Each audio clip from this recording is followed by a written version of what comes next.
Très bien. Alors, la dernière question, si vous permettez, nous sommes en période d'abolition. Enfin, beaucoup d'incompréhension dans cette période d'abolition. Certaines personnes parlent d'esclaves qu'on a achetés, d'esclaves qu'on est allé chercher en Afrique. Nous disons esclavagisés. Des gens qu'on a esclavagisés. Je vous entendais dire la même chose, vous n'avez pas dit esclave. Donc, est-ce qu'à votre avis, il y a encore des choses qui ne sont pas claires, des mots qui ne sont pas clairs, puisque les Africains n'étaient pas des esclaves chez eux? Il me semble. Rien n'est clair parce que déjà on utilise la langue du colon malheureusement et on est dans un système qui a été effectué pour nous maintenir sous assignation, sous dépendance du système colonial, du système esclavagiste. Tout à fait, vous avez très raison évidemment quand vous dites qu'on n'est pas né esclave. Et d'ailleurs j'ai souvent ces discussions parce qu'on parle d'esclavage passé. Il y a un esclavage qui se passe aujourd'hui, qui est l'esclavage des nôtres dans le monde arabe et notamment en Libye mais aussi en Mauritanie avec mon grand frère et très proche ami Biram Abeid, prix des droits de l'homme de l'ONU 2013.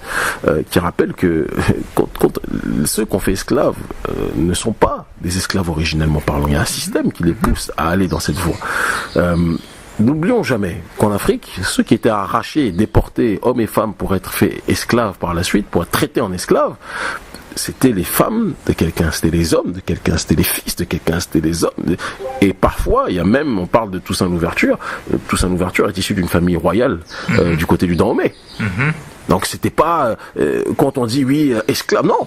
Souvent ce sont des fils de rois, de reines, des fils de scientifiques, des fils de médecins, des fils de gardiens de la tradition qui étaient arrachés. Et il faut aussi être capable de le dire avec l'aide de certains traîtres chez nous. Oui. Les Ouattara d'aujourd'hui existaient hier.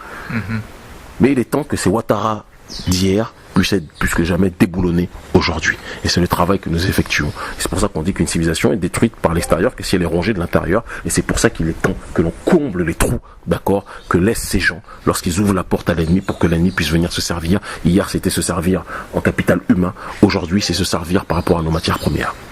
Je vous laisse la conclusion. La conclusion, ce que les élites ne font pas pour le peuple, notre peuple devra plus que jamais le faire lui-même. Voilà. Merci. C'est moi qui vous remercie.